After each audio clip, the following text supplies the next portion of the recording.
Hello! ఈరోజు నేను ఈ వీడియోలో మీకైతే కాలువలో కట్టిన గర్ వీడియో అయితే చూపిస్తున్నా. పల్లెటూరులో ఉండేవాళ్ళు ఈస్ట్, వెస్ట్ గోదావరి వాళ్ళకి కాలువలు ఎక్కువ ఉంటాయి, పంట కాలువలు. వాళ్ళైతే ఇలా కాలువల్లో గర్లు అయితే కడతారు. రొయ్యలు కానీ, చేపలు కానీ అయితే పడతాయి. ఈవినింగ్ టైం అయితే గర్ ఇలా వాటర్లో సెట్ చేసేస్తారు. మార్నింగ్ వచ్చి మనం తీసుకోవాలి. మార్నింగ్కి రొయ్యలు కానీ, చేపలు కానీ పడి ఉంటాయి. ఇవి డైలీ కర్రీకి అయితే మనకి యూజ్ అవుతాయి. ఏ రోజుకి ఆ రోజు అయితే ఫ్రెష్గా పడతాయి మనకి. సరే.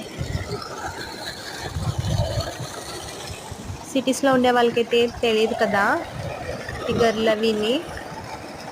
విలేజ్లో ఉండే వాళ్ళకి మాత్రమే తెలుస్తుంది. తెలియని వాళ్ళైతే ఈ వీడియో చూడండి. ఇందులో ఏం పడ్డాయి అనేది మాత్రం సెకండ్ షాట్లో అయితే చూడండి. మా వీడియో నచ్చితే లైక్ చేయండి.